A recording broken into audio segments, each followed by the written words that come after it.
Hello and welcome to Unacademy. मेरा नाम है शुभम सिसोदिया और let's crack UPSC CSE Hindi पे आप सबका बहुत स्वागत है।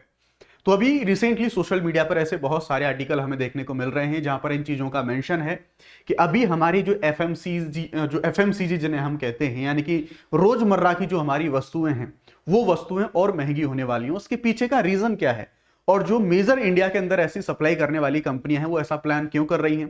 अगर उन्होंने पहले भी ऐसा किया है तो अब उनके सामने ऐसी क्या दिक्कत आ रही है कि आगे और जाके वो जो महंगाई है उस महंगाई को बढ़ाने वाले हैं।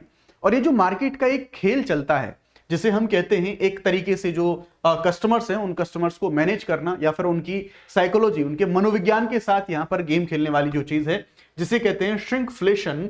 ये श्रिंकफ्लेशन इफेक्ट क्या होता है या फिर जिसे हम कहेंगे श्रिंकफ्लेशन, एक जो टर्म इकोनॉमी में दिया जाता है, इसका मतलब सिंपल सा क्या होता है। और जब ये जो महंगाई आने वाली की बात हम कर रहे हैं, क्या सरकार कुछ ऐसा कर सकती है इन चीजों को रोकने के लिए? क्या कुछ सरकार के पास प्रोविजंस हैं और क्या सरकार ने पहले भी ऐसा इन चीजों को रोकने के लिए कुछ कदम है वो उठाए हैं? तो इन सब चीजों को इस पूरे वीडियो के अंदर डिटेल से समझेंगे, एकदम बिल्कुल आसान भाषा के अंदर। आप एकदम ध्यान से चीजों को समझने की कोशिश करना एंडिंग तक, फिर आप उसके बाद अपना जो ओपिनियन है वो यहां पर बता सकते हैं। तो सोशल मीडिया पर बहुत सारे ऐसे आपको आर्टिकल देखने को मिलेंगे जिनमें आपको ऐसा जो जिक्र है वो देखने को मिलेगा कि पे मोर और get less, biscuits to tea, यानी कि चाय से लेके बिस्किट तक हर चीज जो ग्रोसरी के अंदर आती है उनके जो बिल हैं वो फिर से वापस से उनके जो बिल हैं वो आपके बढ़ने वाले हैं। ऐसा क्यों? कुछ कंपनियों के द्वारा जो घोषणा करी गई है उनके बारे में हम बात करते हैं। इसी तरह से दूसरा यहां पर आप देखेंगे इंडिया टुडे का जो आर्टिकल है, डेली आइटम प्राइसेस में rise, Britannia, HUL, Dabur and Tata consumer plan more hikes. ये सारी कंपनियां क्यों? क्योंकि आप देखेंगे ये जिन कंपनियों के नाम की बात करेगी, ब्रिटानिया हुआ, एचयूएल हुआ, डाबर हुआ और टाटा हुआ, यही वो कंपनियां हैं जो भारत के हाउस होल्ड के अंदर सबसे ज्यादा जो अपना कंट्रीब्यूशन है वो देती हैं, सप्लाई करती हैं सबसे ज्यादा जो प्रोडक्ट हैं। चाहे फिर हम टूथपेस्ट से बात करें, चाय, बिस्किट, साबुन, शैम्पू एंड ऑल, उन सब चीजों के बारे में अभी बेसिकली इन कंपनियों के हवाले से कुछ खबरें या फिर कुछ जो स्टेटमेंट हैं, इनके जो अथॉरिटीज हैं, इनके जो ऑफिशियल्स हैं वहां से निकल के आई हैं और तभी से सारी चीजें चर्चा में बनी हुई हैं कि कैसे भारत के अंदर जो श्रिंकफ्लेशन है वो यहां पर ऐसी जो कंडीशन है वो कंडीशन आने वाले समय में बन सकती है। बहुत ही सिंपल सा कॉन्सेप्ट है, लेकिन उससे पहले हमें यह समझना होगा जिन चीजों के बारे में बात करी जा रही है कि इन चीजों में महंगाई होने वाली है, उनके कुछ बेसिक से कॉन्सेप्ट्स हैं वो हमको यहां पर समझने पड़ेंगे, जिन्हें हम कहते हैं एफएमसीजी। बार बार इनका जिक्र होता है, ये टर्म आपको कई बार देखने को मिलेगा। तो एफएमसीजी का मतलब क्या होता है? Fast moving consumer goods. क्या क्या इनकी विशेषताएं होती हैं? तो ये जो सब किराने का सामान, ग्रोसरी का सामान जो अपने घर के अंदर हम इस्तेमाल करते हैं, इन्हीं को हम एफएमसीजी बोलते हैं। इनकी कुछ विशेषताएं होती हैं, ये ज्यादा बिकती हैं, वॉल्यूम में ज्यादा बिकती हैं, जल्दी जल्दी ये चीजें बिकती हैं। अब चाय रहा, शैम्पू रहा, बिस्किट रहा, नमक रहा, तेल रहा, डेली प्रयोग की वस्तुएं, जल्दी जल्दी इनका यूज होता है, जल्दी जल्दी ये बिकती हैं और बार बार इनको खरीदा जाता है कस्टमर्स के द्वारा और अपेक्षाकृत इनकी कीमत कम होती है। जैसे शैम्पू की जो शैशे है, शैम्पू का बोतल है, उनकी शैशे की क्या ही कीमत होगी, बहुत ही कम, 1 रुपया, 2 रुपया, 5 रुपया, 10 रुपए, ऐसी कीमत उनकी देखने को मिलती है। लेकिन जब कंपनियां इनको बेचती हैं तो पर प्रोडक्ट मार्जिन बहुत कम होता है। जैसे मान लो शैम्पू का एक सैशे है, शैम्पू का एक सैशे, एक पाउच बना के बेच रही है कंपनी, तो वो प्रोडक्ट तो बहुत छोटा सा है, उसकी कीमत भी बहुत छोटी सी है और साथ ही साथ कंपनी का उसमें मार्जिन भी बहुत कम होगा। अब कंपनी पैसा कैसे कमा रही है? तो मार्जिन भले ही कम है लेकिन वॉल्यूम बहुत ज्यादा है, क्योंकि शैम्पू का यूज हर एक व्यक्ति कर रहा है पूरे देश के अंदर, राइट? तो इसका जो वॉल्यूम बहुत ज्यादा होता है, मार्जिन कम होता है, तो ऐसे करके जो कंपनियां वो अपना फायदा है वो फायदा यहां पर बना लेती है, यानी कि सेल्स वॉल्यूम है वो बहुत ज्यादा बड़ा होता है। अब अगर कमोडिटी प्राइस में थोड़ी सी भी वृद्धि होती है, यानी कि अगर पूरी जो वस्तु है उस वस्तु के प्रोडक्ट के प्राइस में थोड़ी सी भी वृद्धि होती है, तो फिर वैसी कंडीशन में कंपनियों का जो टोटल मार्जिन होता है उसके ऊपर, उसकी जो कॉस्ट है उसके ऊपर, या फिर जो टोटल कंपनियों का जो अपना उनके पास पूरा मार्जिन आता है, जो फायदा आता है, उस पर इसका इंपैक्ट पड़ता है। और ऐसा ही अभी इन कंपनियों के ऊपर हुआ है। इन कंपनियों के साथ में इसी प्रकार की कंडीशन हमें यहां पर देखने को मिली है कि इन कंपनियों के जो प्रोडक्ट हैं, जो भी ये बेच रही हैं, उनकी जो प्रोडक्ट की पूरी कॉस्ट है उसमें बढ़ोतरी हुई है, इनका मार्जिन कम हो गया। अब ये क्या करेंगे? सारी महंगाई वो आपके ऊपर ट्रांसफर करेंगे, यानी कि कंज्यूमर के ऊपर, कस्टमर के ऊपर ट्रांसफर करेंगे। कैसे करेंगे?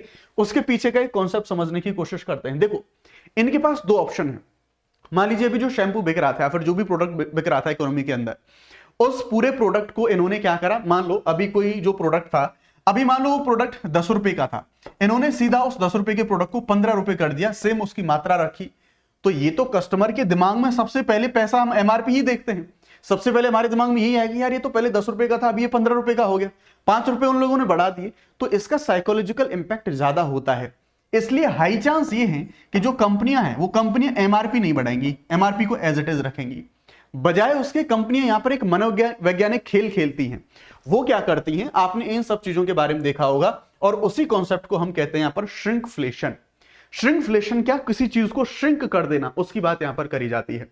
जस्ट फॉर एग्जाम्पल, हम सब बचपन से देखते आए हैं पार्ले जी के बारे में। पार्ले जी का पहले जो बिस्किट होता था, 5 रुपए वाला पैकेट, एक 10 रुपए वाला पैकेट, पहले हम देखेंगे 100 ग्राम का आता था। ये समय के साथ इसमें बिस्किट कम होते गए, उनकी जो आकार है वो छोटा होता गया, ओवरऑल उनका जो वेट है या क्वांटिटी है वो कम होती गई। जैसे फिर ये 92.5% कर दिया गया 100 ग्राम से, ये देन 88 ग्राम हुआ और अब ये 55 ग्राम पे आ चुका है। तो ये 100 ग्राम से 55 ग्राम की जो यात्रा है, इसी को तो कह रहे हैं, जबकि प्राइस इसके एज इट इज है। प्राइस कम नहीं हुए हैं, प्राइस उतने ही रहे। यानी कि मान लीजिए अगर 5 रुपए या फिर 10 रुपए का, मान लीजिए 5 रुपए का जो बिस्किट का पैकेट था वो तब भी इतना ही, मतलब तब भी 5 रुपए का ही मिल रहा था जब इतना बड़ा था। आज भी 5 रुपए का ही मिल रहा है, लेकिन उस बिस्किट में बहुत सारे जो क्वांटिटी है उसकी क्वांटिटी ऑलमोस्ट आधे पर आ चुकी है, राइट। तो ये चीज हमें देखने को मिल रही है। इसी को कहते हैं हम यहां पर श्रिंकफ्लेशन, यानी कि कीमत वही रहना लेकिन उसको क्वांटिटी को कम कर देना। तो ज्यादातर कंपनियां यही गेम खेलने वाली हैं। अभी इनके सामने जो कंडीशन बन रही है उसे और समझेंगे। जैसे मान लो प्रिंगल्स चिप्स हैं, वो आपने खाए, पहले ये आकार था, पैसे वही हैं, अब ये आकार कम कर दिया। आप शैम्पू खरीद रहे हैं, पहले ये आकार था, पैसा वही रहेगा लेकिन आकार अब कम कर देंगे।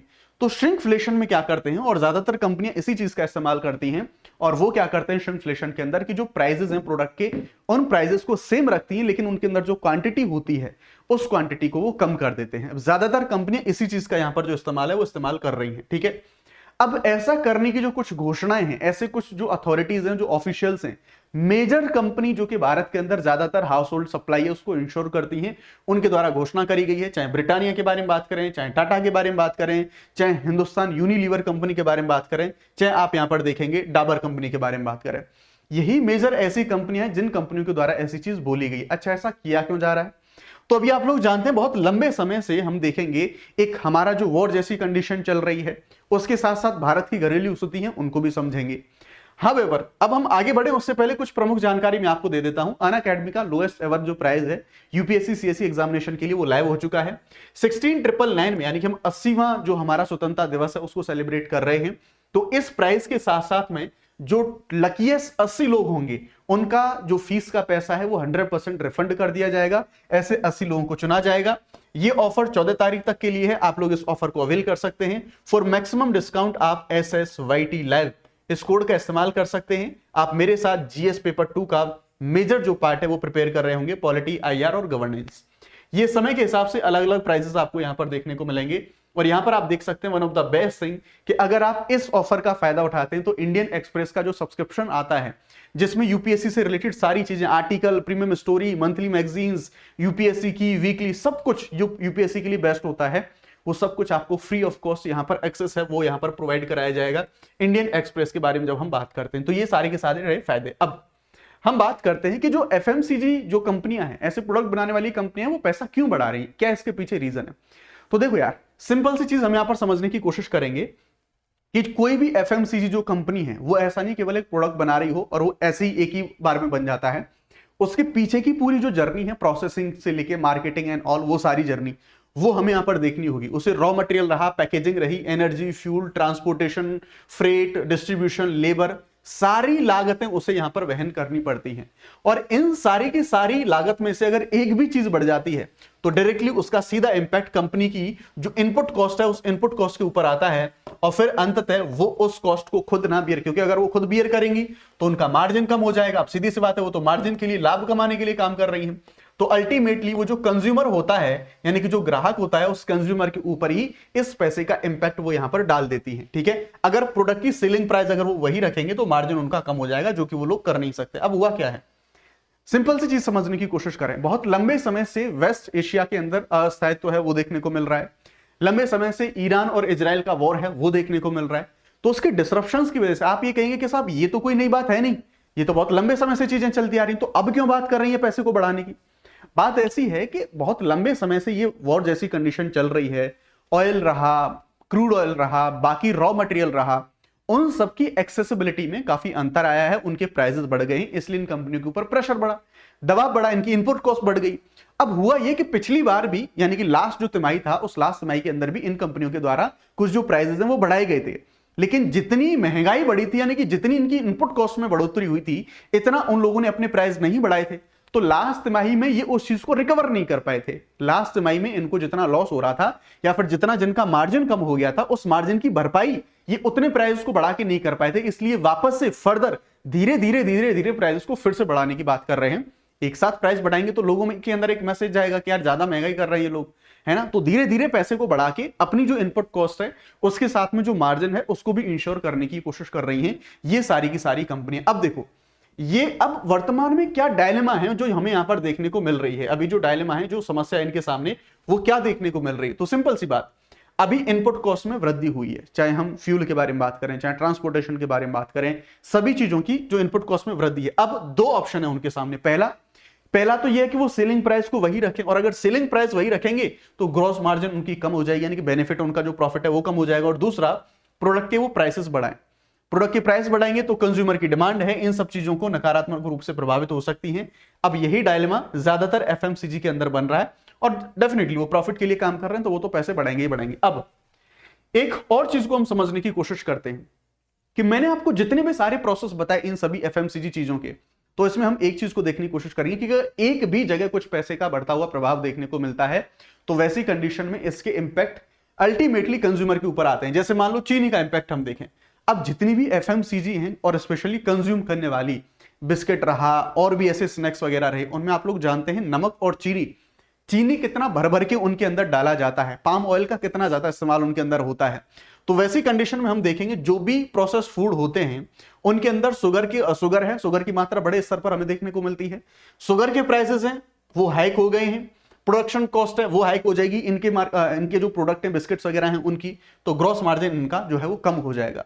वैसी कंडीशन में जैसे ब्रिटानिया जैसी जो बड़ी कंपनियां हैं उनके बिस्किट्स या फिर जो भी प्रोडक्ट हैं उनके ऊपर पड़ता है, इसलिए वो पैसे बढ़ाने की बात कर रहे हैं। इसी तरह से पाम ऑयल, तो इस प्रकार के जितने भी ये प्रोडक्ट होते हैं इनमें पाम ऑयल भी भर भर के मिलता है। अब हम देखेंगे कंज्यूमर प्रोडक्ट में बहुत इस्तेमाल होता है तो इनपुट कॉस्ट इनकी वापस से बढ़ जाएगी, मार्जिन प्रेशर बढ़ जाएगा, तो अब पाम ऑयल की लागत बढ़ गई है तो इनको भी अपना पैसा है वो यहां पर बढ़ाना पड़ेगा। अब इसके अलावा क्रूड ऑयल, आप ये कहेंगे साहब क्रूड ऑयल यहां पर कहां से आ गया? जी हां, क्रूड ऑयल में अगर वृद्धि हुई है, इससे उछाल आता है तो इनपुट और लॉजिस्टिक पर इसका इंपैक्ट पड़ता है। जैसे अगर मान लो कच्चे तेल की कीमत है, जैसे हुर्मुज वाला संकट बना था तो क्रूड ऑयल की कीमतें बढ़ गई थी उस टाइम पर। अब सामान को एक जगह से दूसरी जगह लाने के लिए ट्रांसपोर्टेशन में फ्यूल का इस्तेमाल तो होता है ना, तो फ्यूल रहा, ट्रांसपोर्टेशन रहा, पैकेजिंग रहा, इनपुट रहा, इन सब की कॉस्ट बढ़ जाती है। देन हम देखेंगे प्रोडक्शन, तो ये इनका प्रोडक्शन और डिस्ट्रीब्यूशन जो कॉस्ट है उसमें भी सीधा इंपैक्ट आता है और अल्टीमेटली कंपनी का मार्जिन पर दबाव आता है। जो मिडिल ईस्ट में जो संकट हुआ है उसकी वजह से फ्यूल, शिपिंग, कमोडिटी कॉस्ट वो सब बढ़ी है, जिसकी वजह से जून क्वार्टर में ब्रिटानिया जैसी कंपनी उनने 10% की जो वृद्धि है उनकी कॉस्ट में 10% की वृद्धि हुई है। अगर आप समझें, लागत में 10% की वृद्धि हुई है।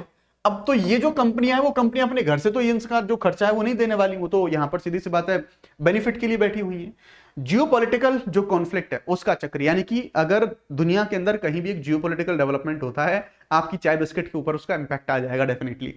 तो हम देखेंगे oil supply, shipping, freight uncertainty बढ़ी, इसके साथ ट्रांसपोर्ट कॉस्ट में वॉलेटिलिटी आई, रॉ मटेरियल रहा, लॉजिस्टिक्स रहे, ये महंगे हो गए, इन कंपनियों की इनपुट कॉस्ट बढ़ गई, कंपनियों ने जो प्राइस हाइक है वो लागू कर दिए और अंतिम बोझ हमारे और आपके ऊपर ये सारी चीजें यहां पर हमें देखने को मिलती है। एज सिंपल एज दैट, बहुत सिंपल सी कैलकुलेशन हमें यहां पर देखने को मिलेगी। अब जब रॉ मटेरियल को एक देश से दूसरे देश में इंपोर्ट करा जाता है तो रूट भी चेंज करने पड़ते हैं कई बार, कि ज्यादा घूम के आओ, रूट चेंज करेंगे आप तो फिर आपको तेल ज्यादा फूंकना पड़ेगा जहाज के अंदर, समय ज्यादा लगेगा क्योंकि वो सेफर ज्यादा है वैसी कंडीशन में, क्योंकि बाकी जगह पर युद्ध लड़ाई की हालत चल रही है तो कॉस्ट बढ़ जाएगी। इंश्योरेंस, आपने देखा होगा कि जैसे अभी रिसेंटली हुर्मुज में जब अटैक करे जा रहे थे ईरान के द्वारा, तो इंश्योरेंस की लागत ज्यादा बढ़ गई थी क्योंकि अटैक हो रहे थे, तो इसलिए इंश्योरेंस की ज्यादा लागत आएगी, वो कहां पर पड़ेगी? आपके ऊपर। तो मैरीटाइम जो ट्रांसपोर्ट है, इंश्योरेंस है, वो बहुत ज्यादा महंगा हो जाता है ऐसे समय पे। देन देखेंगे कंटेनर और शिपिंग भाड़ा वो बढ़ जाएगा, शिपमेंट में डिलेज होंगे, आपूर्ति में समय लगेगा और जो सप्लाई अनसर्टेनिटी है वो देखने को मिलेगी। तो ऐसे सारे जो इंपैक्ट है ओवरऑल हमें देखने को मिलते हैं। अब अगर लास्ट कुछ दिनों में हम देखें तो एफएमसीजी सेक्टर ने जून क्वार्टर में 2 से 5% की प्राइस हाइक है वो लागू करी थी, लेकिन 2.5% प्राइसेस हाइक करे थे इन्होंने लास्ट अपना जो तिमाही था उसके अंदर, लेकिन जो कॉस्ट में वृद्धि थी वो 6% हो पाई थी, मतलब अगर पूरी इनका जो भरपाई है वो नहीं हो पाई। अब ये यहां पर क्या करेंगे, फर्दर ये जो कीमतों में वृद्धि है वो कीमतों में वृद्धि करने की बात कर रहे हैं कि केवल 2.5% हमने बढ़ाया था, जबकि हमारी इनपुट कॉस्ट 6% बढ़ गई। तो हमारा जितना लॉस हुआ था वो अभी रिकवर नहीं हो पाया, उसे हम और ज्यादा पैसा बढ़ा के वो आपके जो कॉस्ट है उस कॉस्ट को हम यहां पर बढ़ाएंगे, ये इनके द्वारा बोला जा रहा है। अच्छा, अगर ऐसी कंडीशन बनती है, चाहे घरेलू चाहे अंतरराष्ट्रीय प्रभाव रहे, तो सरकार का क्या रोल होता है? सरकार कुछ कर सकती है, यस। सरकार के पास कुछ ऑप्शन होते हैं, जैसे वो कीमतों की निगरानी करती है कुछ कानूनों के तहत, जैसे एसेंशियल कमोडिटी एक्ट है, स्टॉक लिमिट्स है, इनके माध्यम से, और बफर स्टॉक बना सकती है, साथ ही साथ मार्केट में समय के अनुसार उनको रिलीज कर सकती है। इनपुट कॉस्ट है उनको सरकार जो है वो कम कर सकती है। जो कस्टम ड्यूटी रेशनलाइजेशन है वो यहां पर करके सरकार ऐसा कर सकती है। बाकी पैकेजिंग ट्रांसपोर्ट कॉस्ट है, जो कॉस्ट है उनको यहां पर ऐसा कराया जा सकता है। सप्लाई चेन को हम मजबूत कर सकते हैं कि भैया अगर ऐसे कहीं खतरे आते हैं तो विकल्प हमारे पास अन्य बने रहें वैसी कंडीशन में, ठीक है। और साथ ही साथ पोर्ट, रेलवे, लॉजिस्टिक इंफ्रा है उसको हम मजबूत बना के रखें। उसके अलावा कंज्यूमर प्रोटेक्शन के लिए सरकार क्या कर सकती है, वल्नरेबल जो हाउस होल्ड है उनको टारगेटेड तरीके से राशन या फिर सब्सिडी है वो प्रोवाइड करा सकती है, क्योंकि उन्हीं के ऊपर सबसे ज्यादा इसका इंपैक्ट हमें देखने को मिलेगा। श्रिंकफ्लेशन में नेट जो हमारा क्वांटिटी है उसकी स्पष्ट जानकारी अनिवार्य करना जरूरी है। लेबल लगा होना चाहिए कि भैया पहले हम 100 ग्राम दे रहे थे, अभी हम 80 ग्राम दे रहे हैं, सो दैट ग्राहक के साथ कोई फ्रॉड जैसी चीज ना हो, उसके साथ धोखा ना हो। अनुचित एमआरपी वृद्धि है और मिसलीडिंग प्रैक्टिस, उन पर सरकार कार्रवाई करे और लॉन्ग टर्म के लिए आत्मनिर्भरता हम बढ़ाएं, ज्यादा चीजों पर इंपोर्ट पर निर्भर ना रहें। और करेंसी हेजिंग और साथ ही साथ कमोडिटी हेजिंग इनको प्रोत्साहित करें, और आरबीआई और गवर्नमेंट दोनों कोऑर्डिनेशन करके जो इन्फ्लेशन है इसका मैनेजमेंट करके इन सारी समस्याओं का समाधान कर सकते हैं।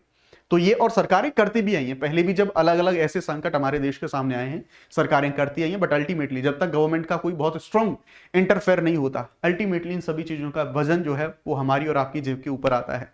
तो ये था पूरा का पूरा मामला। Thank you very much.